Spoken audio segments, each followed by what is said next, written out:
Low self-esteem undercuts the capacity for satisfaction because without the self-respect, then you don't feel worthy of happiness.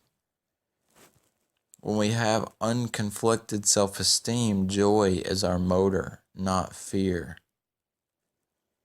It is our happiness that we wish to experience, not suffer that we wish to avoid, and our motive is not to prove our worth, but to live our possibilities, like see new frontiers we can reach, and it's creativity that drives us, not safety.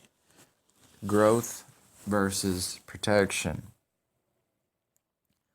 You can ignore self-esteem all you want, but it's happening whether you like it or not. This is why it's so important to work on and raise your self-esteem. You do so by focusing on actions or practices. Know that you cannot work on it directly, but it is a consequence of internally generated actions. The 6 pillars.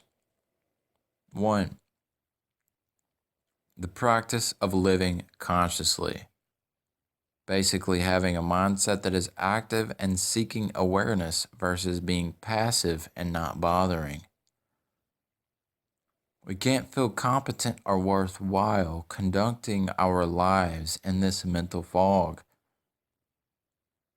It's more than just seeing.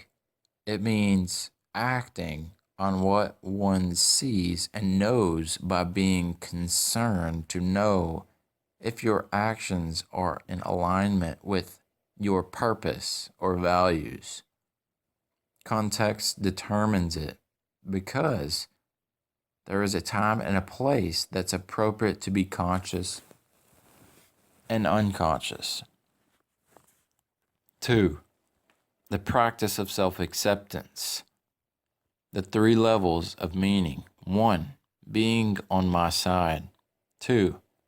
The willingness to experience my expression. 3.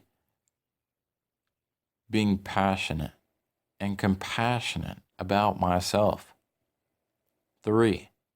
The practice of self-responsibility. Feeling competent to live and worthy of happiness and not needing to experience a sense of control over my existence.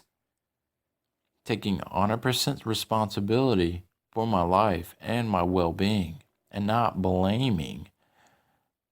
Because if I blame, then I give someone else control. No one owes you the fulfillment of your wishes. 4. The practice of self-assertiveness.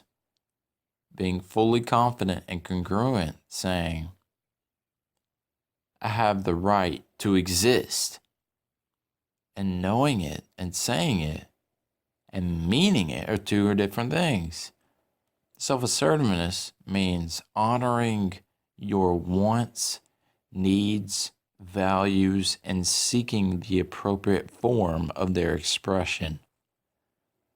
5. The practice of living purposefully. Using your powers for the attainment of the goals you have selected. To live without purpose is to live at the mercy of chance. Be proactive and not reactive. If you don't do something, then nothing will happen. What am I trying to achieve? How am I trying to achieve it? Why do I think these means are appropriate? Does the feedback from the environment confirm that I am succeeding or failing? Is there new information that I need to consider? Do I need to make an adjustment in my course? Do my goals and purposes need to be rethought? Self-discipline is the key to live this way productively. 6. The practice of personal integrity. Staying true to yourself, your efforts to find the best choice. Be authentic, stay curious, stay conscious,